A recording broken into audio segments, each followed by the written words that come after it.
লোকে আপনার প্রশংসা করলেও খুশি হবেন না, লোকে আপনার নিন্দা করলেও দুঃখ পাবেন না। মনে রাখবেন, লোকের কথায় কয়লা কখনোই শোনা হয় না। হ্যালো এভরিওয়ান, আসসালামু আলাইকুম। হঠাৎ করে এই কথা কেন বলছি? হয়তো আপনাদের মাথায় প্রশ্ন জেগেছে, অনেক দিন পর আমরা সব বোন একসাথ হয়েছে, আর আমরা সব বোন একসাথ হলে অনেক আনন্দ, হই হুল্লো, কথাবার্তা, ঝগড়াঝাটি, খাওয়া দাওয়া সবই করে আমাদের মাঝে ঝগড়াঝাটি, কথা কাটাকাটি সব কিছুই হয়। ওইগুলো সব কিছু নিয়ে আলহামদুলিল্লাহ আমরা সব বোন ভালো আছি।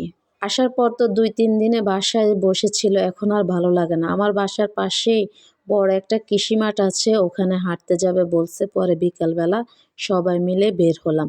আর এই মাঠটা তো আপনাদের অনেক পরিচিত, কারণ অনেক ভিডিও আমি এখানে দেই। আর এখানে ভাবিদের সাথে, আমার পাশের বাসার ভাবিদের সাথে প্রায় সময় আমরা হাঁটতে যাই বিকেলবেলা এই মাঠে। হঠাৎ করে আমার বোনেরা বলতেছে, চল আপু চলে যায় বাসায়, আর থাকতে ভালো লাগে না, মানুষ যদি কিছু বলল। এজন্যে আর কি প্রথমে আপনাদের ওই কথাগুলো বললাম। মানুষ কি বলবে, মানুষ কি ভাববে, এত কিছু চিন্তা করার কোনো দরকার আছে? মানুষ মানুষের জায়গায়, আমরা আমাদের জায়গায়।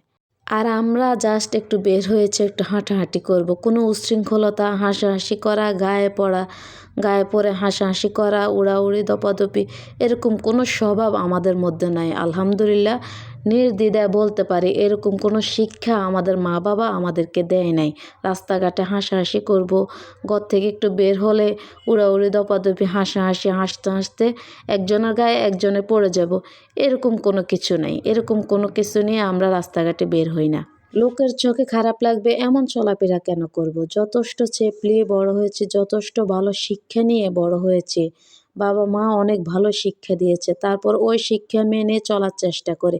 তারপরও কিছু লোকের চোখে যদি খারাপ লাগে আমাদের চলাফেরা, তাহলে এক কথায় এটাই বলতে পারি, ওই চোখগুলোতেই কোনো সমস্যা আছে, ওই লোকগুলোতেই কোনো সমস্যা আছে। আমাদের ভালো দেখতে পায় না, ভালো পছন্দ করে না, ওই জন্য কোনো না কোনো খুঁত বের করার চেষ্টা করে। হয়তো আপনারা বলবেন নিজের প্রশংসা নিজে করতেছে। আসলে নিজের প্রশংসা নিজে না, হাজারো পরিচিত মানুষ আছে, অপরিচিত মানুষ আছে আমাদের প্রশংসা করে, আলহামদুলিল্লাহ।